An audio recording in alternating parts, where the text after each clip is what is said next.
The following account was taken from real testimonies. Names and details have been altered for privacy. I didn't notice him the first day. Airports blur people together, tired faces, loud announcements, rolling suitcases, overpriced coffee. But by the second day, I realized the man in the navy jacket was still there. He sat in the same corner of the arrivals hall of Athens International Airport, hands folded neatly on top of a small leather briefcase. Eyes fixed on the large sliding doors where passengers usually walked out to meet their families. Every couple of minutes, he glanced up at the arrival board. Not frantically, not impatiently, just with hope. Soft, stubborn hope. I assumed he was waiting for someone whose flight had delayed. Happens all the time. But then day 3 came, and he was still there. Same jacket, same briefcase, same quiet expectation. That's when I finally walked up to him. "Excuse me," I said gently. "Are you waiting for someone?" He looked up at me like he had just remembered the world around him existed. "Yes," he said, smiling politely. "My flight." I blinked. "Your flight?" "As in you're leaving, not meeting someone," he nodded. "I'm waiting for my plane. It should arrive any moment." I looked at the arrival board behind him. Then the departure board. No flights matched his description. No airline, no destination, nothing. "Do you need help?" I asked. "Maybe I can check for you." He shook his head, still smiling. "No need. They told me it will come. I just have to wait." Something in his voice, calm, steady, unbothered, made my stomach twist. It wasn't denial. It wasn't confusion. It was conviction. Absolute conviction. "Who told you?" I asked quietly. He tapped the briefcase. "My daughter," he said. "She arranged the ticket." He said it with such tenderness that I felt guilty even questioning it. "Which airline?" I asked softly. "She said I wouldn't need to worry," he replied. "She said, just wait for me, I'll bring it to you." So I came here, and I'm waiting. I felt something tighten in my throat. "When did she tell you that?" I whispered. He looked up, eyes softening. "Last week," he said. "The day she passed away." He said it without breaking, without shifting, without a single crack in his composure. Like someone stating weather conditions, a cold wave washed over me. I swallowed. "Sir, I'm very sorry." He nodded politely. "Thank you." It was sudden. A pause, then he added, almost shyly. "But she wasn't finished talking to me. There was a second part of the message." I hesitated. "What was it?" He looked at the sliding doors again. Hope rising in his eyes like a tide he couldn't fight. "She said her plane would come for me, and that I'd know her when she stepped through those doors." My breath caught, not because I believed him, but because he believed it with an honesty so pure it felt fragile. I didn't know what to say. What could I say? He had been sitting here for 3 days, waiting for someone who would never walk through those doors, but he looked so peaceful, so certain, so full of love disguised as faith. I stayed with him a few more minutes. His gaze never once left the arrival's gate. When the doors opened, even for strangers, for families, for tourists, his posture lifted just a little, not desperate, just hopeful. As I walked away, I looked back one last time. He hadn't moved. The man who waited at the airport for 3 days was still waiting. And somehow, I think a part of him always would be. I didn't go back to my hotel that night. Something about the man, the calm way he waited, the quiet certainty in his voice, stayed with me like a stone in my pocket. Not heavy enough to hurt, but impossible to ignore. I found myself wandering back toward arrivals around midnight, when the airport had settled into that strange, half-asleep rhythm. Cleaning machines humming, distant announcements echoing through empty halls. Passengers curled into chairs like awkward sculptures. And there he was, still on the same bench, still folded neatly over his briefcase, still watching the doors. He looked as if he hadn't moved. I walked closer. "Have you slept?" I asked softly. He blinked, surprised to see me again. "A little," he said. "Enough." His voice was steady, not strained, not exhausted, just steady. I sat down beside him this time. "Can I ask, what was your daughter like?" His eyes softened instantly, as if I had said her name without knowing it. "She was brave," he said, "and kind. Too kind, maybe." He tapped the briefcase gently. "She wanted me to travel with her. Spain first, then France, then wherever else we felt like." His smile faltered for the first time. But I said no. I told her I was too old. That traveling wasn't for me. He looked at the arrival doors again. And then she left anyway. For the first time without me, my chest tightened. He continued, when she got sick. I couldn't reach her. She told me not to worry. She said she'd come back for me. He paused. And now, he whispered, I'm doing what she asked. I'm waiting for her to arrive. I stared at him, at his tired eyes, his pressed shirt, his fragile hope wrapped in something deeper than logic. Did she tell you which flight? He shook his head. She said I would know. We sat in silence after that. The automatic doors hissed open and closed, letting through couples, families, businessmen, backpackers. Every time the doors opened, he straightened slightly. Every time they closed without his daughter stepping through. He relaxed again, not disappointed, just patient. As if he had all the time in the world. By the time the sun rose the next day, I had barely slept an hour. I kept thinking about him. Not the tragedy of his story, but the devotion in it. Who waits 3 days for someone who cannot return, someone who still believes in a promise. Because love had shaped it, when I arrived back at the airport. The arrivals hall was brighter, louder, busier, but his bench was empty. My heart kicked in my chest. I hurried to the information desk. Excuse me.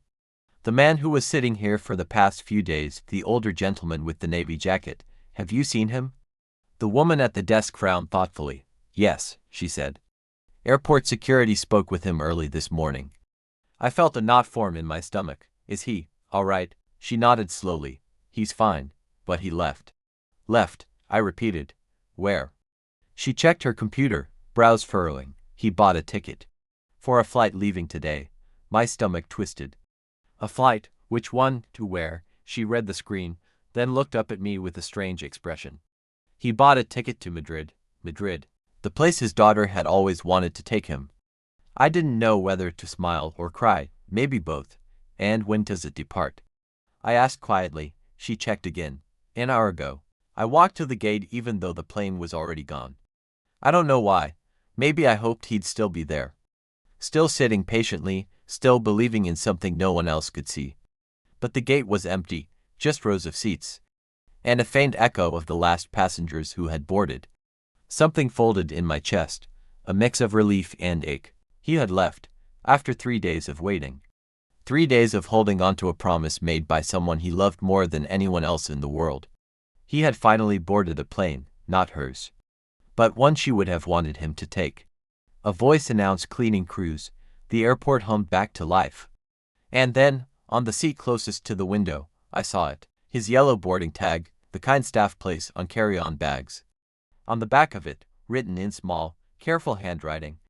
I'm coming, Kariko. I'm finally coming. My throat tightened so sharply I had to sit down. He wasn't waiting anymore. Not for a miracle. Not for a plane that couldn't arrive. He was finally moving, finally going where she had wanted to take him. Finally letting love guide him. Not into grief, but into motion. I didn't leave the airport right away. Something about the lonely yellow tag on that airport seat. His handwriting, the quiet bravery in it, held me there like an unfinished thought. I kept imagining him walking down the jet bridge with that little leather briefcase, still wearing his navy jacket. Still holding himself with the dignity of a man who had never rushed through life. Just moved gently through it. He had done something extraordinary. He had stopped waiting. He had finally stood up and stepped toward the future his daughter wanted for him. I sat at the window for a long time, watching planes take off. Small silver arrows rising into the morning sky.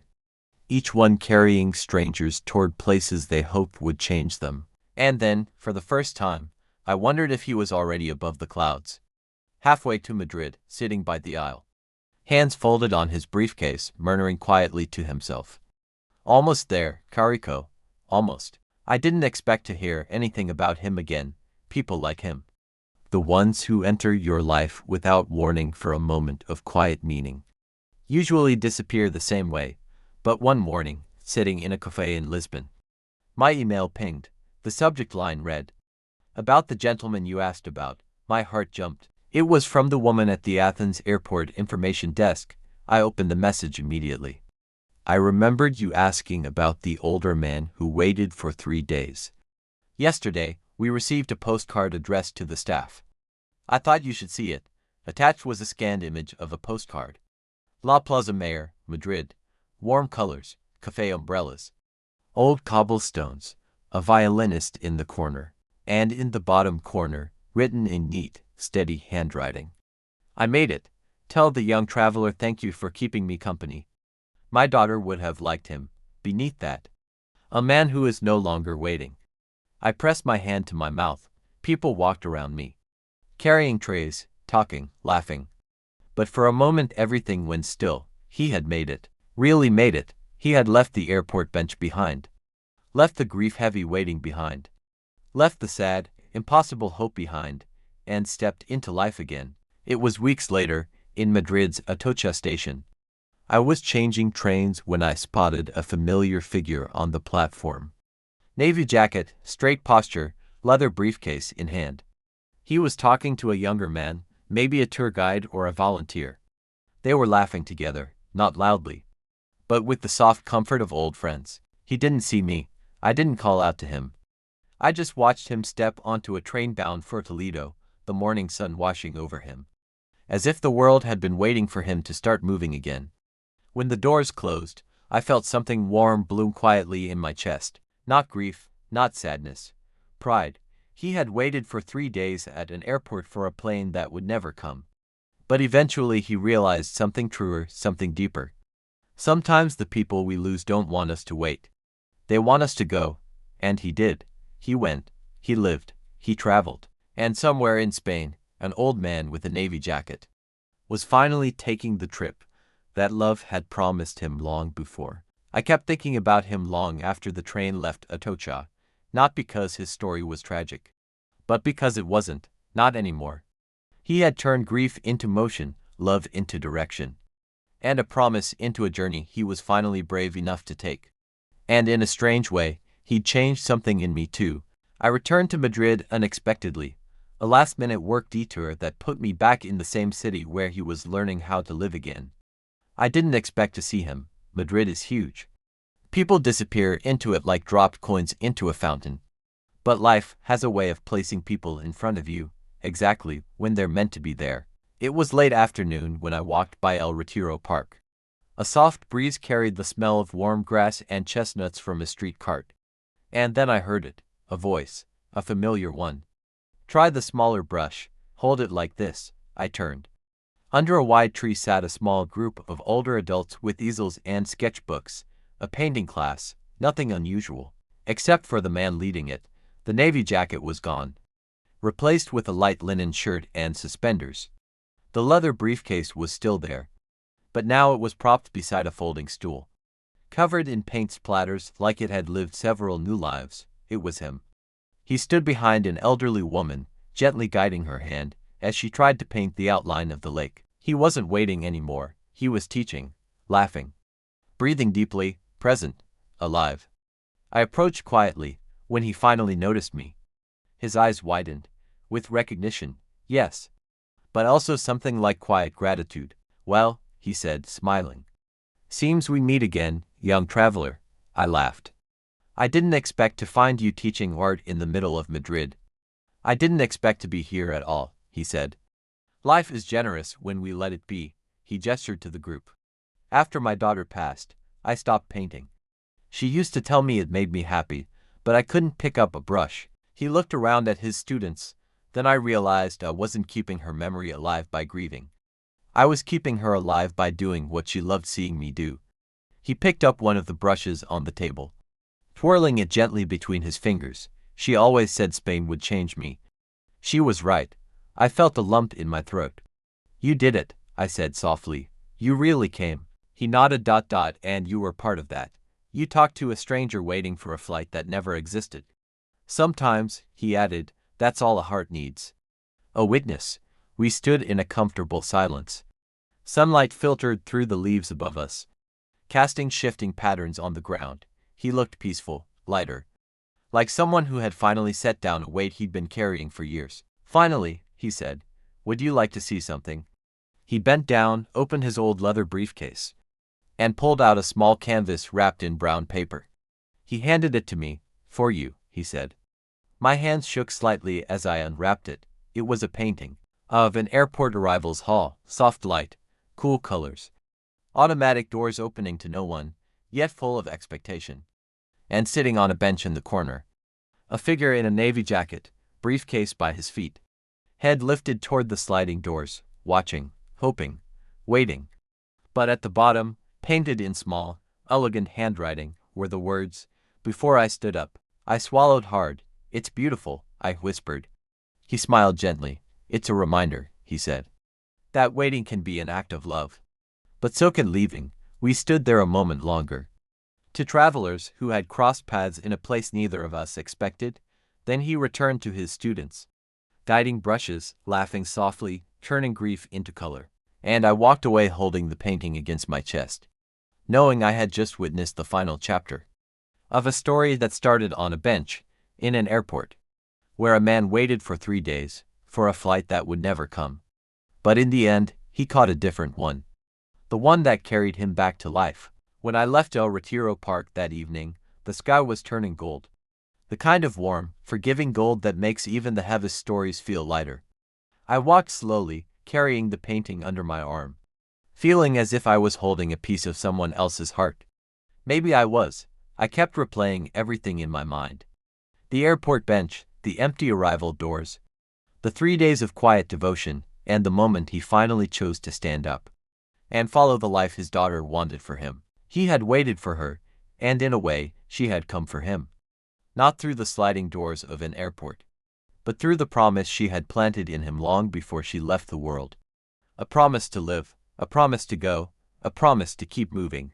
And he did. He became living proof that grief doesn't end when we stop waiting. It softens when we start walking.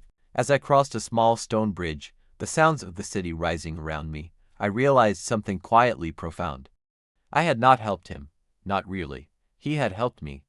He reminded me that love doesn't finish when someone leaves. It continues in every brave choice we make afterward. Every flight we board, every place we dare to go, every new life we allow ourselves to imagine. The last sun rays filtered through the leaves overhead, and for a moment I thought of him on a train somewhere in Spain, painting with strangers who were no longer strangers, carrying a memory that no longer pinned him down, but lifted him forward. And I understood. Some people enter your life for only a moment, but leave you with something that lasts far longer, a lesson, a feeling, a truth. For me, it was this: you can grieve and still move. You can love and still leave. You can lose someone and still follow the road ahead. Because sometimes, someone you loved once asks only for one thing. Even in their absence, keep living, keep going. I'll meet you somewhere along the way. And that's exactly what he did. That's what happened when a man waited at the airport for 3 days, for a flight that would never come, and then finally boarded the one that carried him back to life.